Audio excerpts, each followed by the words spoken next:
যারা নতুন জ্যোতিষশাস্ত্র নিয়ে পড়াশোনা করছেন সেই সমস্ত ছাত্রছাত্রীদের উদ্দেশ্যে বলি, আপনাদের আজকে দেখাচ্ছি গ্রহের নাশস্থান। বোর্ডেতে দেখুন শুক্রের নাশস্থান। তাহলে গ্রহরা যেখানে সক্ষেত্রস্থ হয় ঠিক তার 180 ডিগ্রি দূরে অর্থাৎ সপ্তম স্থানে সেই গ্রহটা নাশস্থ হয়।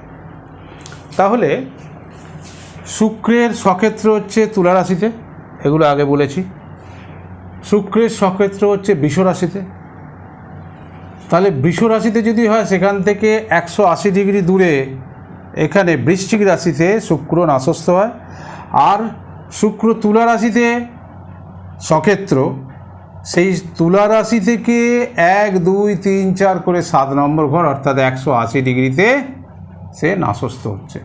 Half circle 180 degree, half circle 180 degree, আবার হাফ সার্কেল নিয়ে 180 ডিগ্রি, এই নিলে 360 ডিগ্রি।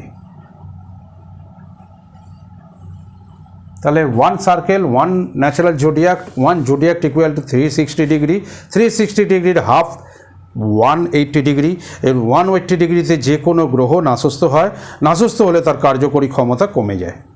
এইটা মাথায় রেখে প্রেডিকশান করবেন, তাহলে প্রেডিকশানের স্বচ্ছতা অনেক বেশি পাবেন। একটা বই হাতের কাছে থাকলে ভালো হয়, সেই বইটা হচ্ছে রেকমেন্ড করছি, দেখুন এডিএন পদ্ধতিতে ভাগ্য বিচার, প্রথম খণ্ড, লেখকের 3 নম্বর বই, দেবসূর্য পাবলিকেশন থেকে প্রকাশিত হয়।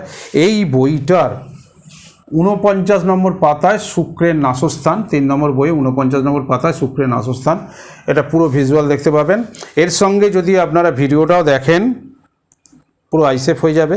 ভিডিওর সঙ্গে বইটা যদি খোলা থাকে, পড়ার গ্রিপ বা পড়ার ডেপথ যাই বলুন না কেন, যেটা আপনাদের ইচ্ছা হবে সেইটাই যে কোনো ভাষা দিতে পারেন, তাহলে অনেকটা বেশি পড়াশোনাটা কমপ্লিট হবে।